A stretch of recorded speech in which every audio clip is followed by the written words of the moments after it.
All right, well, let's have a look at how this ladder sits at the moment, Bill. This is a really interesting situation. You look at all those teams there just on the cusp of the top 8. Well, that's the full premiership ladder, and the top 4 look really comfortable.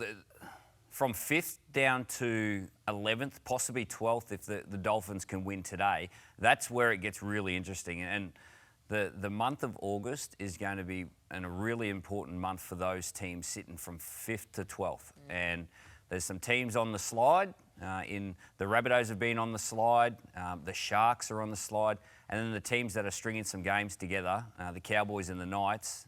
The Sea Eagles are making a bit of a run. The Eels also on the slide there. So for and against is pretty important. That's what I was going to say. The points differential is really interesting. Look at the Raiders there. They're the only team inside the top 8 with a negative. But then you look at, say, the Knights, for example, because of that bye, that draw that they played out, but with their points differential, they could have been up. Well, the Knights have got to worry about the Seagulls. And you look at the Seagulls' points differential, -25. The other one is the Raiders, -78. Really poor start of the season. Some big losses that could possibly hurt them. Well, for those 9 teams, you win, you play finals. So it's all in their control at the moment. So they want to keep it within their control. If we get 3 weeks down the track and it's out of their control, that's when you're in trouble. Well, let's speak about one of those teams that are certainly in the race to make the finals, the Knights. 28-6 win over the Raiders last night. So the Knights at the moment currently sit in 9th spot on the ladder. Their hopes are still alive. Can you see them making it? I don't want to put the mock on them. Yeah. You know what I'm like. Commentators mock. So I'll say no. So hopefully they get there. One of the best performances of the year. Well, they backed up last week when they beat the Storm at home. It was a huge win, but they backed it up. Great ball movement. The attack flowed. The bloke with the ball now, Kalen Ponga. I think we're talking about Sean Johnson the last month being the best player in the comp. I think Kalen is in that conversation. They were just sensational. Tyson Gamble, geez, he's playing well. Jackson Hastings was outstanding. Wasn't a bad player on the field, but spearheaded by Kalen Ponga. What an absolute superstar. You're obviously in and around the team quite a bit. What has been the change? Because it was only a few weeks ago. We weren't seeing these performances. I don't know. It's funny with confidence, the way teams can get confidence and individuals can get confidence. I think Kalen going back to fullback has been a big one. Kalen being unselfish. This was his first touch. I thought he was going to go 80 metres. Him being unselfish and sitting out of origin, I think, should be applauded. But everyone is playing to their best. And as a team, they're defending for each other. They're playing for the coach. They look like, as Billy said, we were talking off there, they're enjoying tackling. Yeah. They're a dangerous team. Mate, this bloke was just watching him yesterday. He was out of this world. When you get a team that look like they're enjoying defending their try line, and the Knights are one of those teams at the moment, they're turning teams away time after time after time, and then they're celebrating that afterwards. I remember the game against Melbourne last week. They did it with 10 minutes to go in the game, and Leo Thompson just roared at the crowd, and that elation of joy and celebrating the effort, that's what's holding them in the games. And I agree with Joey. Kalen Ponga is just out of this world at the moment. He's in everything good that they're doing, and if he continues that form, anything's possible. It was like a coach's dream. Like they defended their line. They went 100 metres, scored a try. Then they went down the other end, got a restart, went down the other end, got a restart, scored a couple, the game was over. They just sat in front the whole time. Canberra made 16 errors. They made it that easy for them. They come out after half-time, score in the first minute. He's just sitting there rolling a cigar going, I wish footy was like this every week. Special mention to Phoenix Crosland. Phoenix has been in the system in Newcastle for, I don't know... As a halfback. As a halfback. And for whatever reason, didn't cement his spot as a half or a 5'8". He's gone to dummy half. And he has found his position. He's playing so tough. There was a moment in the 20th minute where the ball was on the ground and 3 Canberra players were close to it. He sprinted 10 metres and got the ball. Those sort of efforts is what turned the Knights season around. Yeah, great effort from the Newcastle Knights. A bit of work for the Canberra Raiders. All right, well, let's talk about the Sharks and the Panthers last night. The Panthers with a really dominant win over Cronulla. A really tough situation for Cronulla, especially in those first 10 or so minutes, losing their fullback, and they just struggled to recover from it. Well, moving forward, if there's no Kennedy the rest of the year, what would you do, Billy, if you were Craig Fitzgibbon? I'd put Nico Hines back to fullback. I think the last 3 weeks, there needs to be some drastic change. And I'd put Nicho Hynes back to fullback and allow Trindle and Moylan to form a combination through the middle of the field. You still have an elite spine. But Trindle's a halfback. Trindle's a halfback, Moylan's a 5'8", and I think that can work and go all-out attack. Obviously, their defence is not happening at the moment, but put some real energy into their attack. When they attack to the best of their ability, they're one of the best attacking teams in the competition. Think of a different way to win this competition. Freddie, Penrith, do they just simply win the comp? No, because as you can see, they had all the ball. I think it ended up Cronulla at half-time and had 37% of the ball. Like their completion rate Penrith through the roof. And Cronulla just gave them too much ball. They didn't handle the pressure that Penrith applied, while other teams, worry Penrith. They don't score that many tries. With the amount of ball they had, I reckon Brisbane would have put 40 or 50 on them. South Sydney would have done the same. North Queensland would have done the same. But I'm not sure how many teams would have kept them to 0. And that's the difference between Penrith and the other teams. But different teams worry Penrith, while last night they were sort of cruising. But you look at the performance Nathan put in. Yeah. Three kicks led to tries, 2 40-20s. He had the field goal at half-time that missed by, that much from about 50 metres out. He had a steal. Just the way he controls the game with possession's incredible. No, Nathan's kicking, Billy. If you were coaching a fullback next week, what tips would you give defending Nathan? Well, it's not just the fullback, it's the wingers and it's the guys in the front line. When you're combating a kicker with the quality of Nathan Cleary and the arsenal that he has in his kit bag, he's got every kick, that you can think of in a rugby league, kit bag. So your whole team needs to defend him. Your wingers need to be back and swinging off the ball. Fullback needs to have great positioning and great reaction time. But then you need to put pressure on him as well. The guys in the front line do a huge job up there, and it's a collective. So when you're playing someone like Nathan, in particular around his kicking, you need to be focusing on it as a collective. With the loss of Will Kennedy, it was interesting what you said, Bill. You'd shift Nicho Hynes back to fullback. Joey, what would you do? I have no idea. I think Connor Tracy's. Would you prefer to have I think it's too big a move to move Nicho back. I think maybe they put Connor Tracy there. That's a bigger move. It all depends. How long Will Kennedy's out for. If Will Kennedy's out for 6 to 8 weeks, I'd be making drastic moves. If he's out for 2 or 3 weeks, well, you can probably fill that position. And then they've already tried some moves. They've already left Talakai out. They've left Moylan out. They moved Connor Tracy to the centre. His first reaction in the centres was to overreact. He panicked. He jammed in. They scored straight down his side the first opportunity. I think if you go to fullback, there's too much to happen back there. There's too many decisions. He could really overthink that. I'd be happy with Nicho. He's had experience there. He had at Melbourne. He would learn a lot. So not a bad move. So you think it's more important for your superstar player to fill the fullback role as opposed to the halfback role? Well, he gets to do the attack. He does have to do the tackling. He's got to bring the ball back, which is obviously can take a lot out of you, and you've got to be thinking a lot more. But you're not in the front line. Teams can't just number up on you. This is not just a covering up one injury either. The last 3 weeks have been devastating for the Sharks. They have been out of form. So they need to try something. They need to change things around and attack the game in a different way. I'm sure Craig Fitzgibbon has been focusing on defence over the last 3 weeks because that's been where that's let them down. But they're a great attacking team. I would seriously look at ways at winning this comp in a different manner. Do you think they make the 8? Well, I think they're going to do it tough. Well, it depends. Newcastle. It comes down to that game, round 26, I think it is. They play Newcastle away up in Newcastle.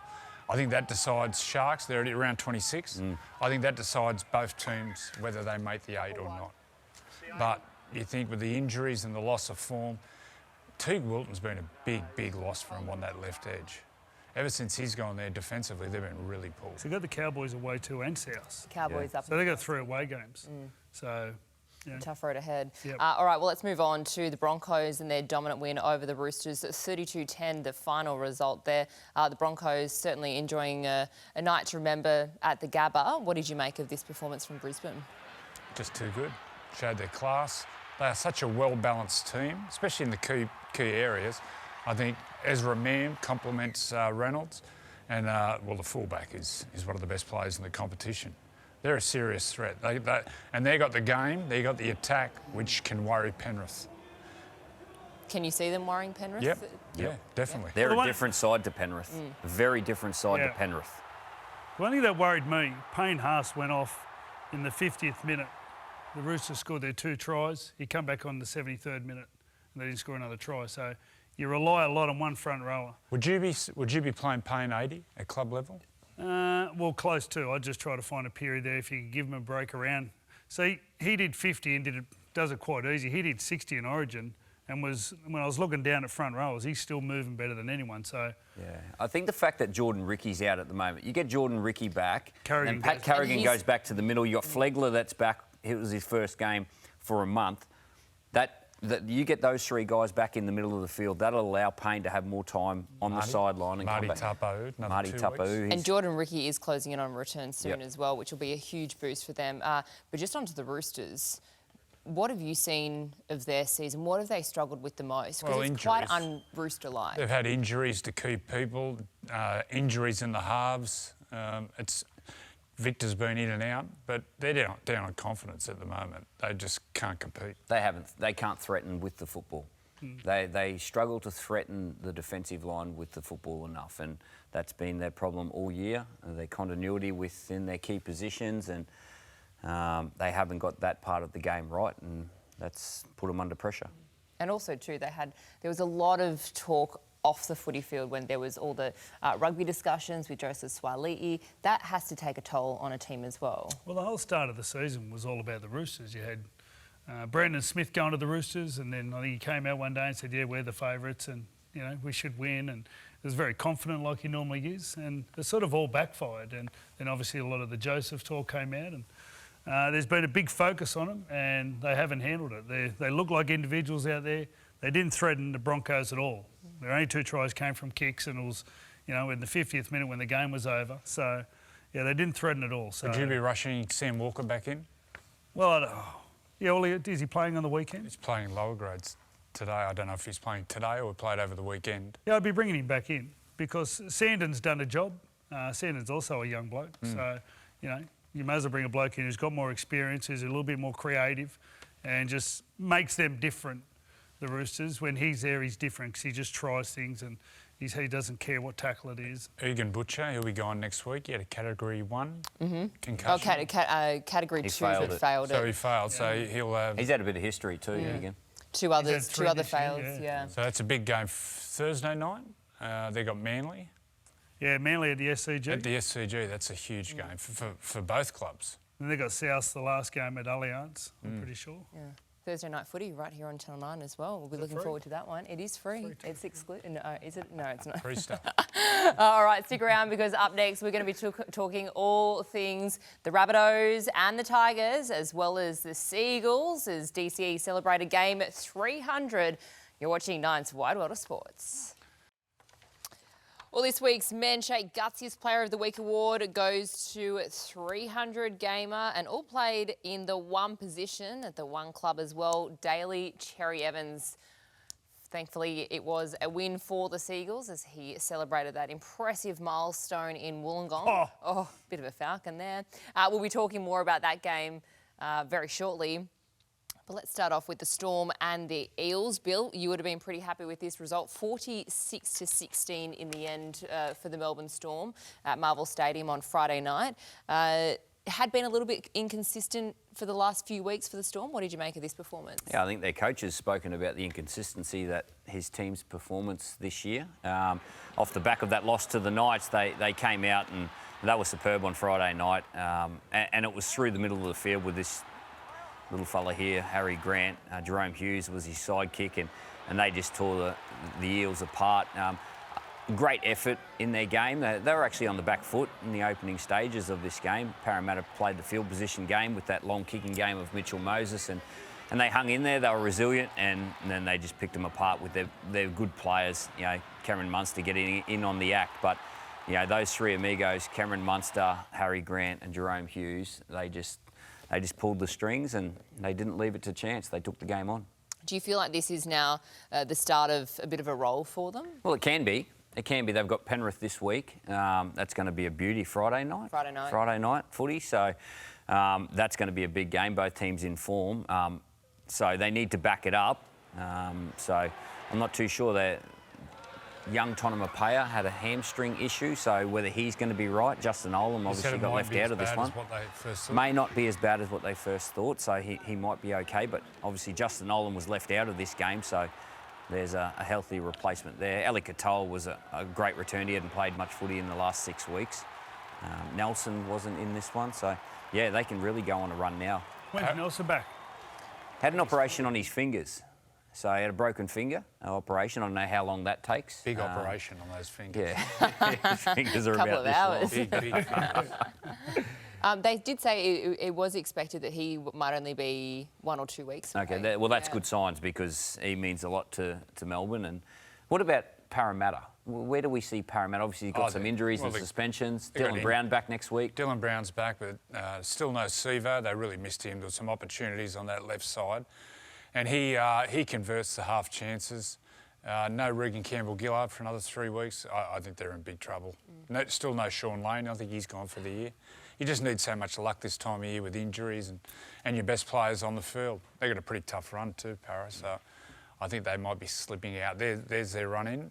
They've got the Broncos, Roosters, Penrith. So, yeah, tough run for them. Big game this weekend. Big game against the Dragons. I thought the Dragons were pretty good too last night. So, yeah, I think they'll be slipping out. Do you see the Eels making the finals, Freddie? No. I thought this game, more than any other game, because they played Melbourne down there, showed, they lost 5 forwards at the end of last year. No Regan Campbell-Gillard, no Sean Lane. They just couldn't keep up. And you had a really crafty hooker and halfback who were they were too good. Every opportunity around the middle where they, won the play of the ball, they just took advantage and they destroyed them. Literally, Parramatta could not keep up. You're just watching some players couldn't get themselves off the ground at tackles and couldn't get back on side. And every time that happened, Harry Grant would just take off. There was no competition out there at all.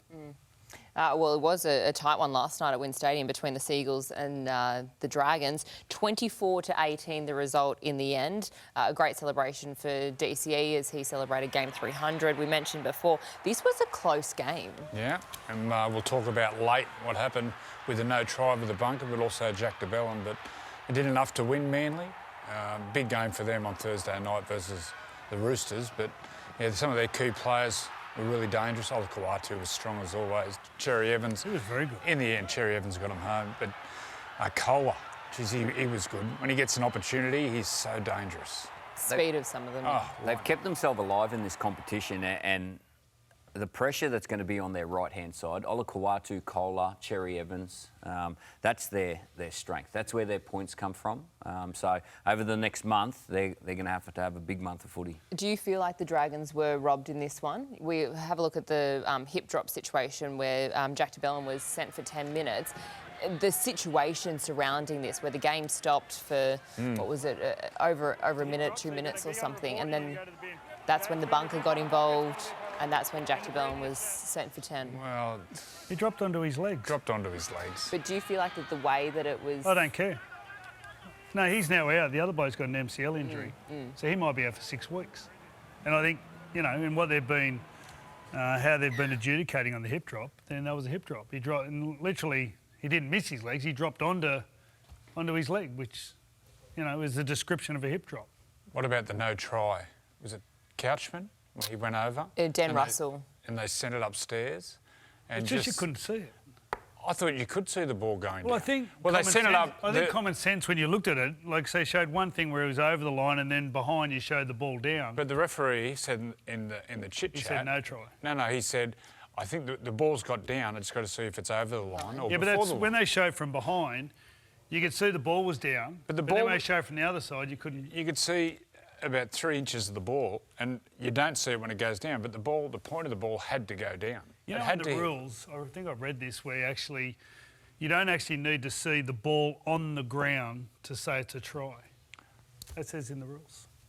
Wow. I hope Rabs it was the vocabulary as well. It was the vocabulary of it all. And the ball, without doubt for me, was over. So, yeah, they might have been...